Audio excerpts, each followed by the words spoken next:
we're back on. And we were talking about Vietnam and the coverage of Vietnam. I think the situation in Washington sort of reflected what was happening in the country and the situation among journalists. A lot of people have a feeling that the journalists ruined the Vietnam War. Some of the military people have a feeling that we were winning the war and we would have won the war, but the country turned against it, and it's the fault of you journalists. The journalists opposed the war. I doubt that. For years, we didn't talk all that much about who was in favor of the war or what we were doing in the war. And I once asked one of our best correspondents, Ray Shearer, who was a friend, I asked him, Ray, what do you think about the Vietnam War? The Vietnam War had been going on for years, and it just occurred to me I had no idea what Ray thought about it. I don't think you could tell from his reporting. I don't think you could tell from the reporting of the people who were in Vietnam or the people in Washington reporting on the politics of Vietnam. And my very definite belief is that the reporters began thinking about Vietnam, most of them as probably a valuable war to fight. It looked to me and to many others who didn't come out with their private opinions, but I'm talking about what I think was their private opinion, was my private opinion, was there were some problems with the Vietnam War, but we had made good use of the Korean War. There was a setback from the communists that was probably important to this country in the Cold War. And that Vietnam was another place where the communists were trying to take over a country, and made sense for us to resist. But I think that changed gradually as the war went on, and as the country changed its opinion, the journalists in Washington were changing their opinion. So eventually, many of them got the feeling the war was not working. It was endless. We had no way to end it, and that it was doing more harm than good. And the country itself got into this huge division, which took years to develop. And when I asked Ray Shearer, I'm just curious, Ray, what do you think about the Vietnam War? And he smiled kind of sheepishly and said, to tell you the truth, I kind of think along the lines of the last guy I've talked to. If he ran into a proponent of the war, at the end of talking to this proponent who would tell Ray why the war was so important, he would think, well, it makes sense. If he's talking to an antagonist, an opponent of the war, he would leave the discussion thinking, that makes sense.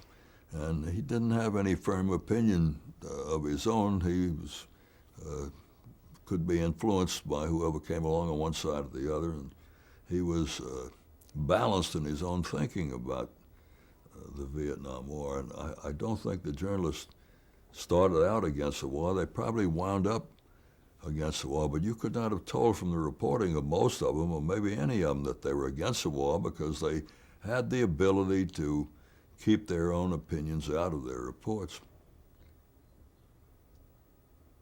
There was something else. At one point, there was a demonstration, a major demonstration against the war in Washington. I can't remember the date of this, but there were huge crowds.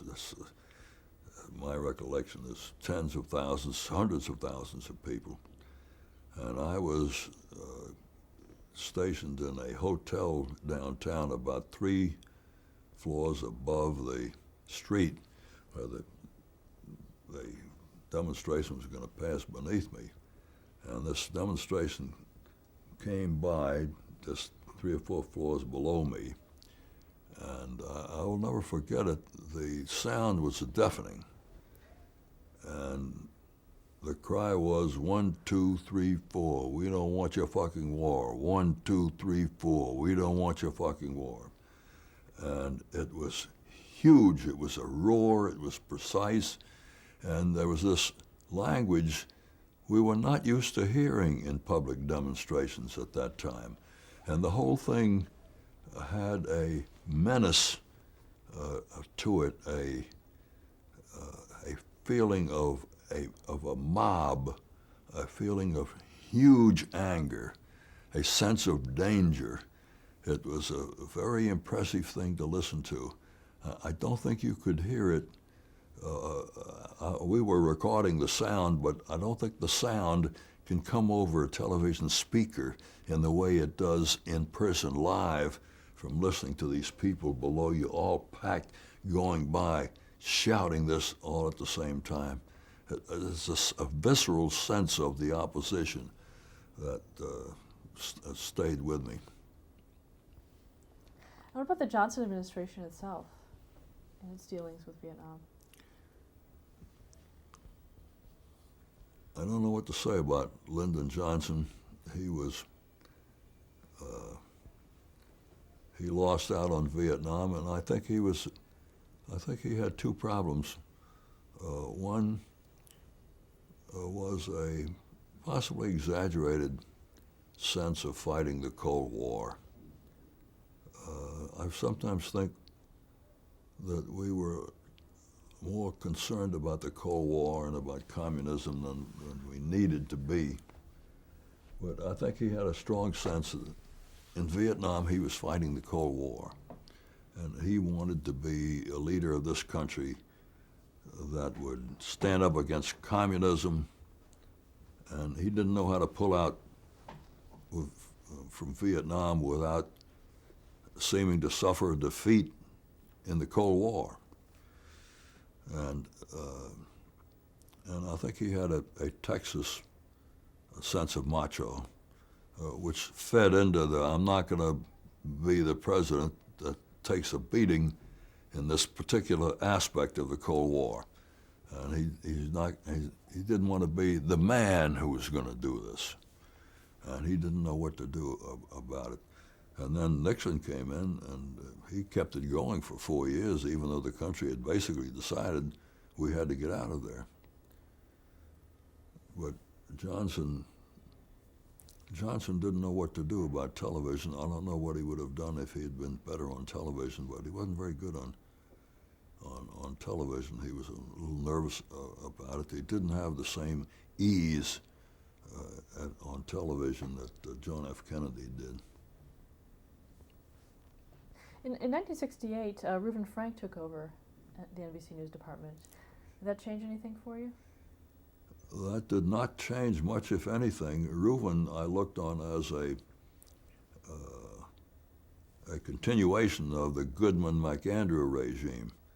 In fact, Goodman had become president of NBC, I think, at the time.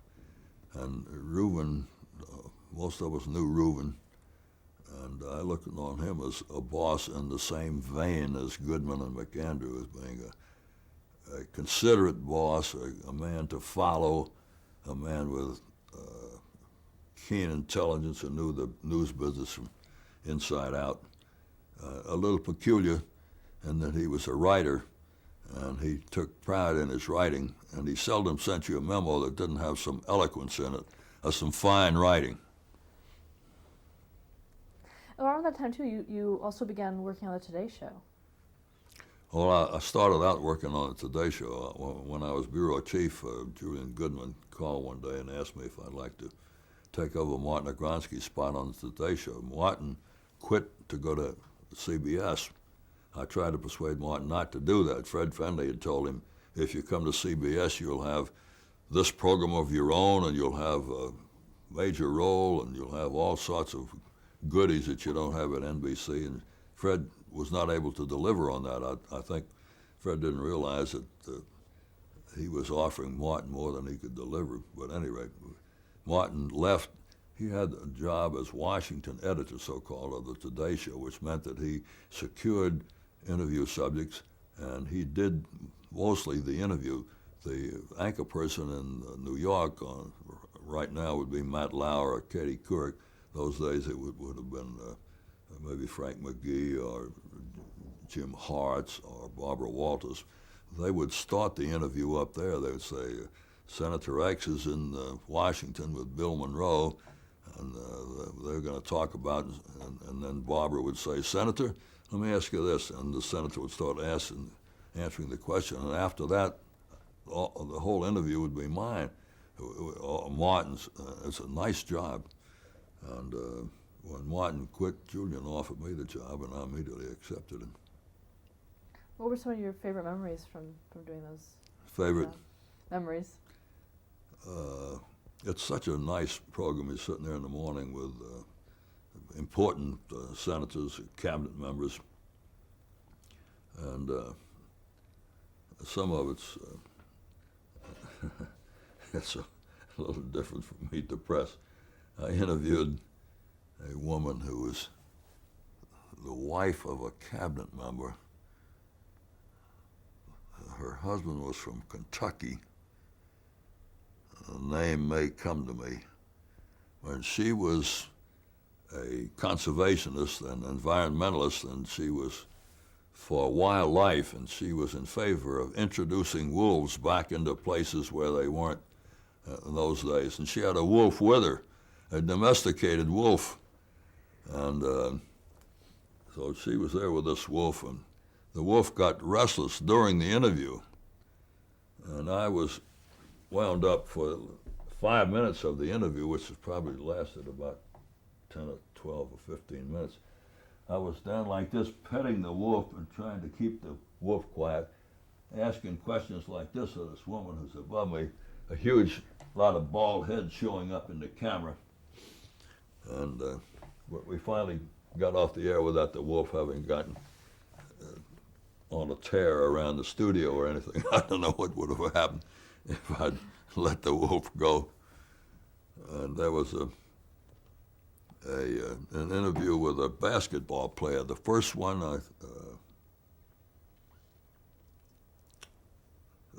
to go straight from high school, as I recall, into professional ball. And he was about 8 feet tall. And we were sitting there, two of us interviewing him. And I told the guys, let's all stand up. When you're all sitting down, you look like you may be he's a little bit taller than you. When you stand up, he all of a sudden it shoots up to the ceiling, and the rest of us were looking up, so I got everybody standing up so you could see we were all midgets by comparison with this guy. And it was not usual that we did a sports interview, that I did a sports interview on the Today Show. But you have, Reuben is one of the people who has been critical of talking heads. Talking heads, nothing. And I've always disagreed with that. I think a talking head can be important. You get a sense of from a person's expressions. You come to conclusions about what kind of person this is. It's not just the voice that you react to. It's the toss of the head, the sense of a smile, little smile, bigger smile, or some anger. The face tells you a great deal. And on the Today Show, I began to sense this, which I had some sense of in New Orleans. You get a young man you don't remember meeting before, Tom Eagleton, a new Democratic senator. Or you get a young man, Bob Dole, a new Republican. Excuse me. A new Republican senator. And you have a sense, this guy is a very able guy. He really puts sentences together. He's sharp, he's good looking. You can say this of Dole or Eagleton. I did about both. Both of them. After interviewing Dole and Eagleton for the first time, I said to myself, these guys are potential presidents, potential presidential candidates. And you have a sense of quality or of character, one kind of another, an interview in person on television that you don't get otherwise. When you read about a guy like Eagleton, after you've seen him on television, reading about him is a different experience because you remember what he was like on television. And you assign this character that you have in your memory to what you're now reading about him. The newspaper reporting of him has more effect if you've seen him on television. And I remember in the case of both Dole and Eagleton, having seen these guys and thought to myself, this is kind of exhilarating. These guys are both such able guys, they're going to be heard from in this country. That's one of the things you can get from interviews on Meet the Press and on the Today Show. And sometimes you may feel this guy's a little slippery or get some negative connotations. Another event was the 1969 moon landing. I was in New Orleans watching the moon landing. I was off duty at that time on a vacation trip. And I remember being absolutely thrilled by it, but I had nothing to do with it in terms of the coverage. And the Nixon administration. Talk about covering that. Well, the Nixon administration was, I think the Johnson administration and the Nixon administration were both basically hostile to the press, but in different sorts of ways. I wouldn't know how to describe the difference, but there was an underlying sense of people who were hostile to the press, and so it was difficult to deal with them because you had a feeling that they wanted to tell you as little as possible, and that they were going to be lacking in cooperation. Do you think that came from the top? Did that come from the top? Oh yes, there's no doubt about it. The atmosphere came from Lyndon Johnson and from Richard Nixon. They both felt that the press was against them, I think. And there was no reason particularly for them to feel that. Well, I don't know, maybe so. Maybe there were journalists who probably had an anti-Southern or anti-Texas feeling about Johnson. They figured he was a big, raw-boned cowboy, and they probably had some prejudice that the New York and urban types often bring to judging people with a Texas or Southern, for that matter, accent. And I'm trying to remember what the prejudice toward Nixon would be. Before Nixon got in the White House, there were different incidents that probably jaundiced some journalists. But it made for you didn't have the same attitude between press and White House that you did between Kennedy and the press. And for that matter, somebody like the elder George Bush, the current George Bush, I think had a very favorable relationship with the press for a while, which is probably now changing. And the elder George Bush had a relationship of, he was respected by the press in general. They liked him and they liked his wife. And that doesn't differentiate him from the President George Bush. There's a lot of positive feelings toward Mrs. Bush. Going back to the Nixon administration, were you there when the Watergate story broke?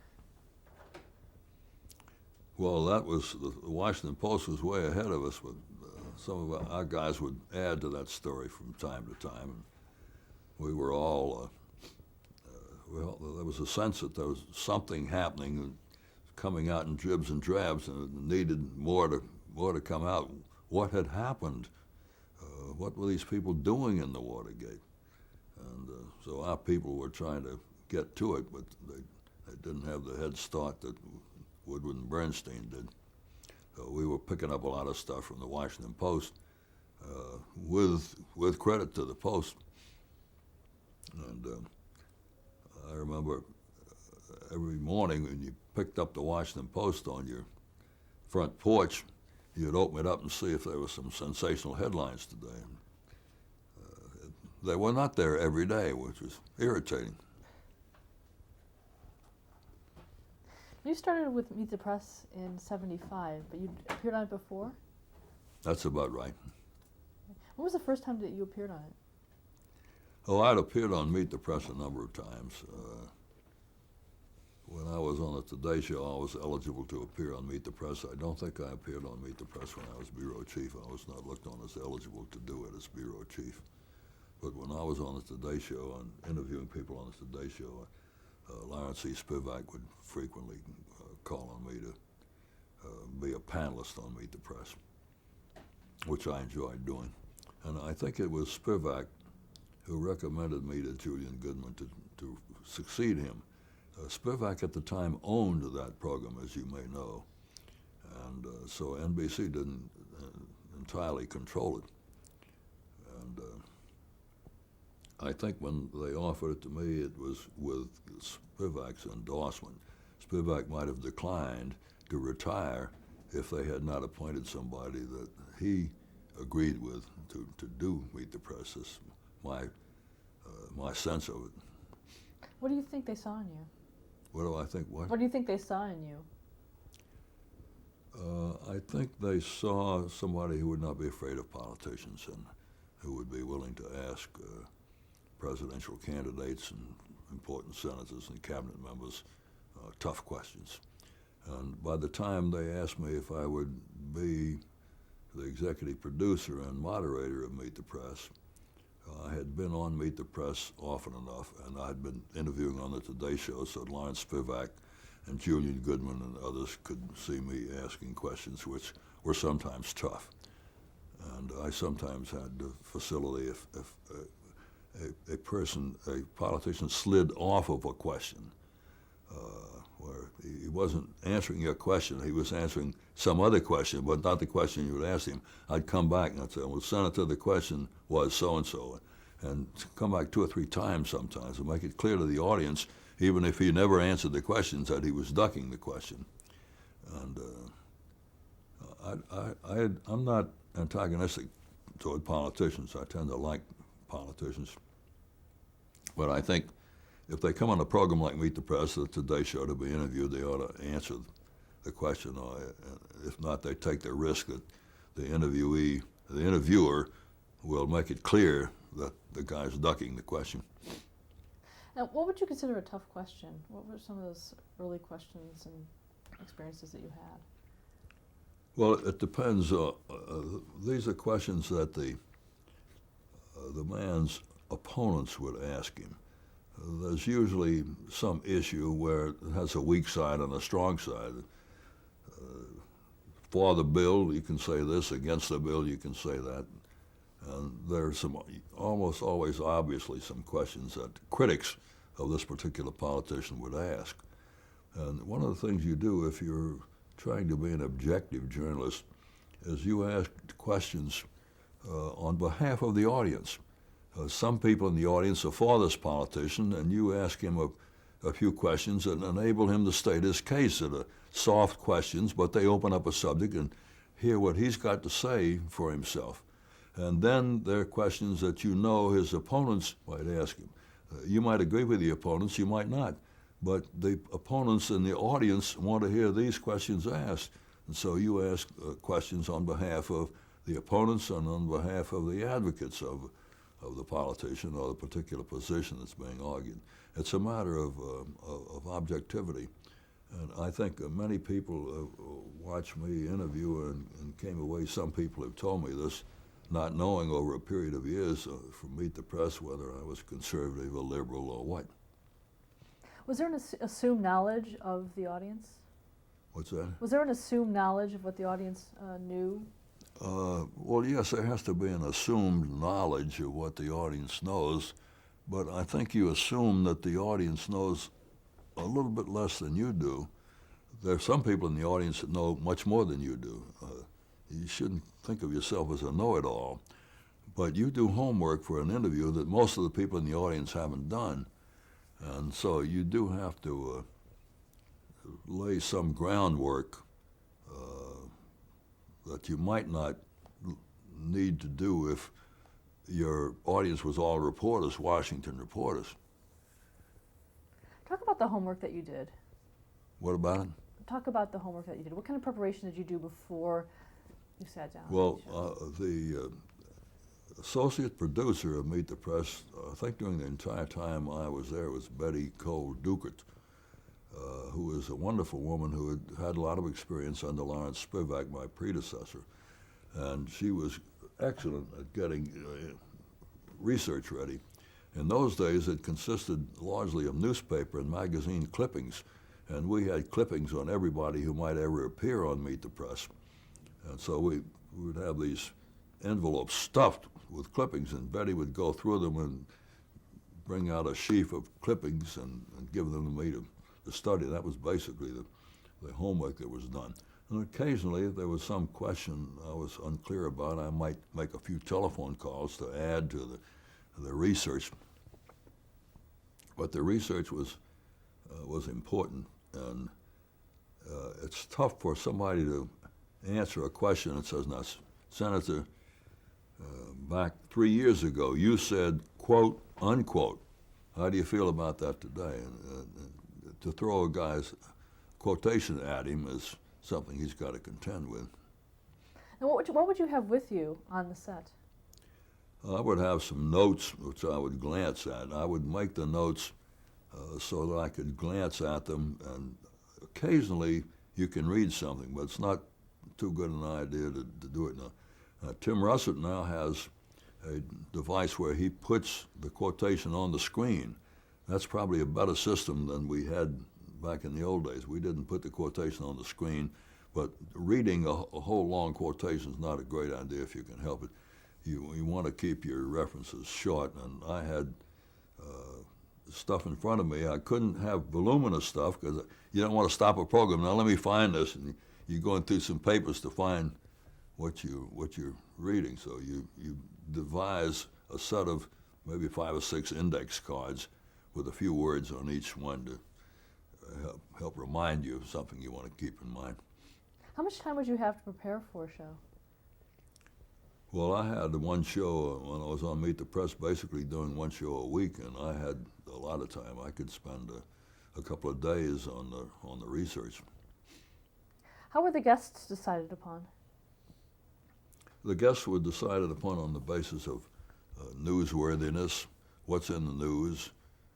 If we're dealing with Vietnam, who has said something about Vietnam lately? Who has said something about why we must win in Vietnam and why, by God, we are winning in Vietnam? Or who has said something about why this war is leading us nowhere and we've got to get out of Vietnam? Has anybody made news in the last few days on this subject? Oh, there are 2 people who have made news. You look for somebody who is prominent, who might make more news, but you also look for people who are articulate.